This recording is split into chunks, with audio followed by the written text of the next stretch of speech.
মহিলাদের জন্য 4টা আমল আল্লাহ নবী সাল্লাল্লাহু আলাইহি সাল্লাম ফরমান, আল মারাতু ইযা সাল্লাত খামসাহা ওয়া সামাত শাহরাহা ওয়া আহসানাত ফারজাহা ওয়া আতাআত বালাহা ফালতাদখুল মিন আই আবওয়াবিল জান্নাতি শা।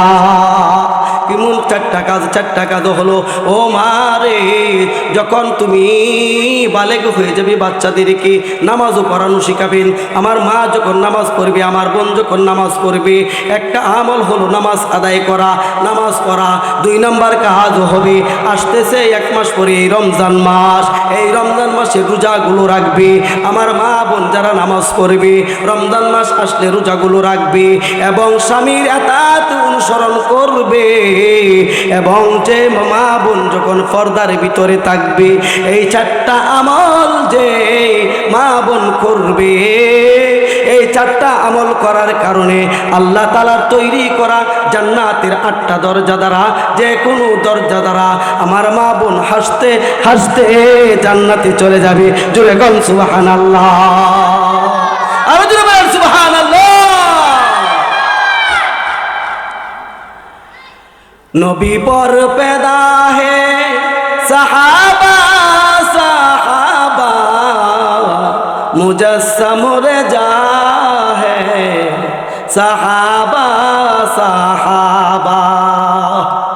আমার মা বোনরা, সাহাবারা দিকে একটু লক্ষ্য করুন, তাদের জিন্দেগি কেমন ছিলেন।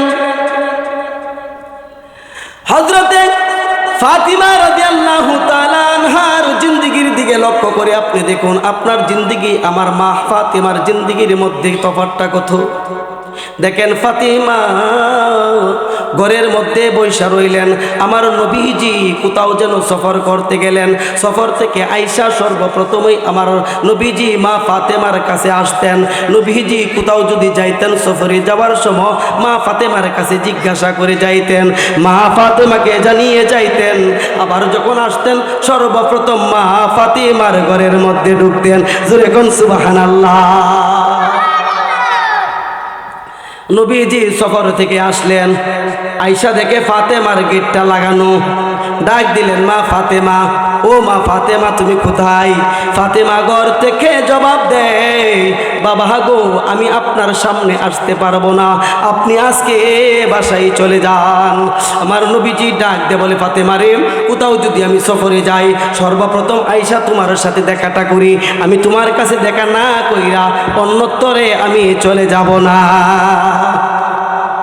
ফাতিমা ডাক দিয়ে বলে, ইয়া রাসূলুল্লাহ, ইয়া হাবিবাল্লাহ, দিনের নবী, ও আমার আব্বা জান, আপনার সামনে আমার যতটুক পর্দা কইরা যাইতে হবে, ততটুক পরিমাণ আমার কাপড় শরীরের মধ্যে নাই।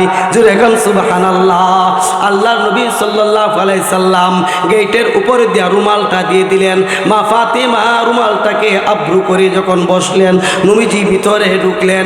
ঢুইকা বলতেছে, ফাতেমা রে, ও মা ফাতিমা, তোমার গালের গোশতগুলো শুকাইয়া গেছো, তোমার কাপ চোখগুলি লাল হয়ে গেছে, তুমি কাঁদতে কাঁদতে তোমার গালের গোশতগুলো শুকাইয়া ফেলেছো, এত খাদা খাচ্ছ, তোমার চোখগুলো ভেঙে গেছে কেন রে মা? তোমার কিসের কষ্ট? কেন কষ্ট রে মা? তুমি কেন কাঁদছ?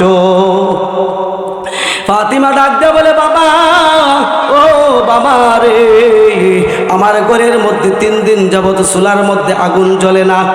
কয়দিন? 3 দিন। আর 3 ওয়াক্ত যদি না চলে তাহলে আমাদের ঘরের পরিস্থিতি কি হয়? কয় না, বাইরায়া দুইরায়া ফিটায়া বউ মাইরা উসলাইরা, ঠিক কিনা? 3 দিন যাবত চুলার মধ্যে কোনো আগুন জ্বলে না, জ্বলে না। বাবা গো, 3 দিন যাবত আমার ঘরের মধ্যে কোনো আগুন জ্বলে না, কারণ আলীর কোনো কাজ কাম নাই।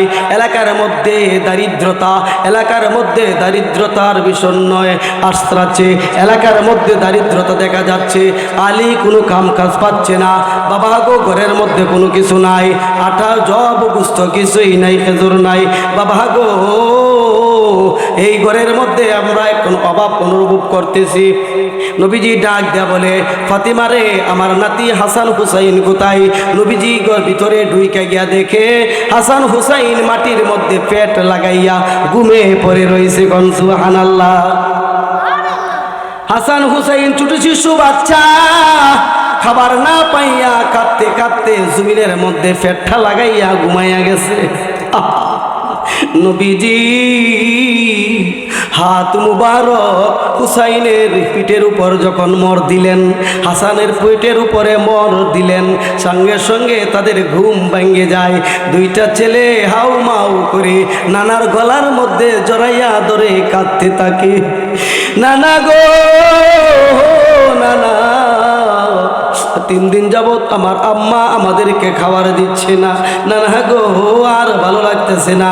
ও না না, আপনি আমাদেরকে কিছু খাবার দেন। আমার দিনের নবী 7 দিন সফর করে গিয়ে আমার নবীজি কাপড়টা উঠাইয়া, কিতাবে লিখেছে কাপড়টা উঠাইয়া দেখাইলেন আমার নবীজির পেটের মধ্যে, পেট মুবারকে 3টা পাথর বাঁধা। জোরে কোন সুবহানাল্লাহ। নবীজা বলে, আবাও হাসান হুসাইন, তোমরাও খাও নাই, এলাকার মধ্যে দুর্ভিক্ষ, খাবার নাই, কোথাও খাবার নাই, তোমার নানাও উপোস, তোমার নানাও না খাইয়াই আসি। আল্লাহ তাআলা সেই দৃশ্যটা আর চোখে, এই নবীজির চোখের পানি জর্জর করে চেয়ে দিয়েছে। আল্লাহ তাআলা নবীজির চোখের পানিগুলোকে কবুল করে ফেলেছে।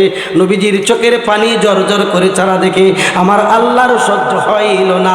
ডাক দা বলে, জিব্রাইল, ও জিব্রাইল রে, আমার হাবিব দেখো জান্নাতীদেরকে নিয়ে চোখের পানি জর্জর করে ছেড়ে দিয়েছে।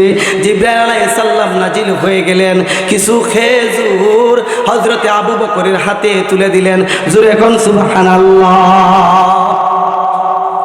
আবু বকর ঘরের দরজার মধ্যে করাঘাত করলেন, ইয়া রাসূলুল্লাহ, ইয়া হাবিবাল্লাহ, দিনের নবী গো, দরজাটা খুলেন, আমি আবু বকরের ভিতরে ঢুকবো।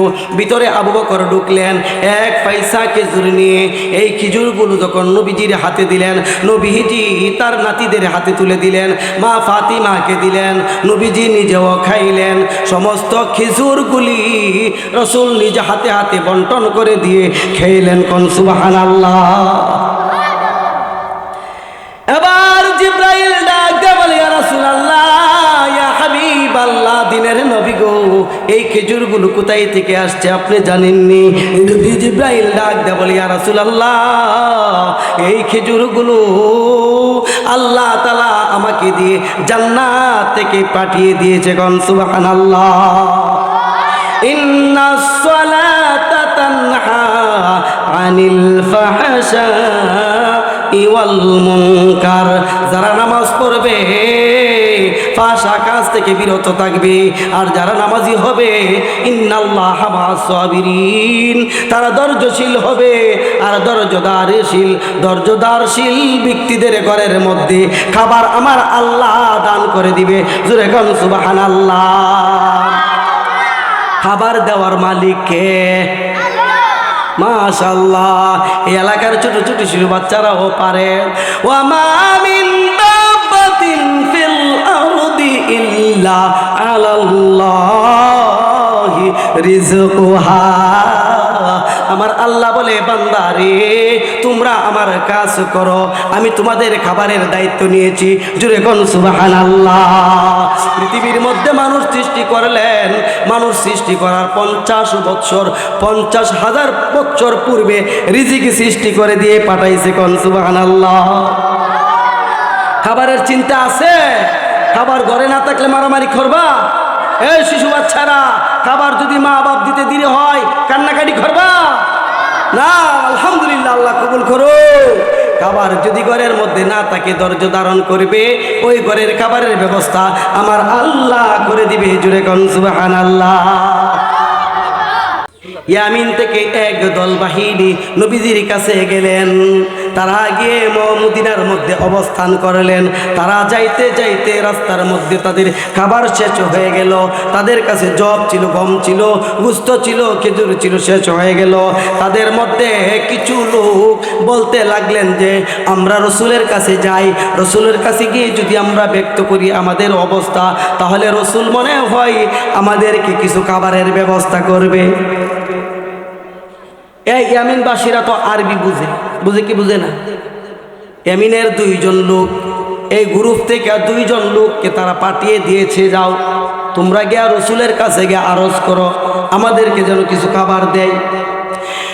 এই দুইজন লোক রসুলের দরবারে গিয়ে হাজির হয়ে দেখে আমার নবীজি কুরআন তেলাওয়াত করে, ওয়ামা মিন দাব্বাতিন ফিল আরদি ইল্লা আলাল্লাহি রিজকুহা। কোন সুবহানাল্লাহ। নবীজি এই আয়াত পড়তেছে। এই আয়াতের অর্থ হলো আমার আল্লাহ দুনিয়ার মধ্যে যত জীব জন্তু জানোয়ার যা কিছু সৃষ্টি করেছে সব কিছুর রিজিকের দায়িত্ব আমার আল্লাহ নিজে নিয়েছে। কোন সুবহানাল্লাহ।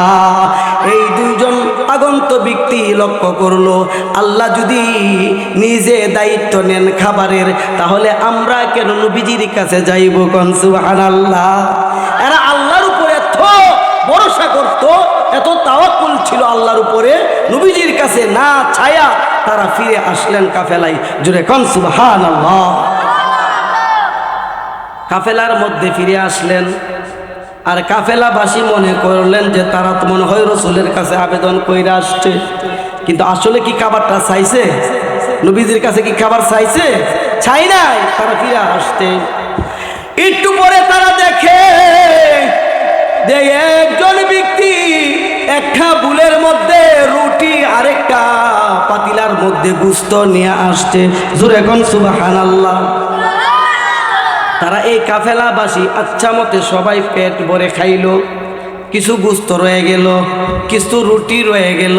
এই রুটি এবং গোশতগুলি, বাকি অবশিষ্ট রুটি গোশতগুলি রসুলের কাছে নিয়ে পাঠিয়ে দিলেন দুইজন গিয়ে, ইয়া রাসূলুল্লাহ আপনি যে খাবার দিয়েছিলেন এই খাবারগুলি আমরা খায়া অবশিষ্ট রয়েছে, এই অবশিষ্ট রুটি গোশতগুলো আপনার কাছে আমরা রেখে দিলাম। নবীজি কয়, আমি তো কোনো খাবার টাবার আপনাদের কাছে পাঠাই নাই। ঘটনাটা কি? আমি তো কোনো খাবার পাঠাই না। ওই দুইজন আগন্ত ব্যক্তি বলতেছে, ইয়া রাসূলুল্লাহ দুইজন আগন্ত ব্যক্তি আপনার কাছে আমরা পাঠাইছিলাম আপনার কাছে খাবার তালাশ করতে, খাবার চাইতে, কিন্তু না না ওরা তো আমার কাছে টাকা চাইলেন না, ওরা তো আমার কাছে খাবার তালাশ করলেন না। ইয়া রাসূলুল্লাহ তাহলে ওই খাবারগুলো আসলো কোথায় থেকে? জিবরাইল হাজির হয়ে গেল, ইয়া রাসূলুল্লাহ তারা আপনার কাছে এসেছিলেন খাবার চাইতে, তারা কিন্তু খাবার চাই নাই। তারা আয়েশা দেখতেছে আপনি কোরআন তেলাওয়াত করতেছেন, ওয়ামা মিন দাব্বাতিন ফিল আরদি ইল্লা আলাল্লাহি রিজকুহা। জোরে কোন আল্লাহু আকবার।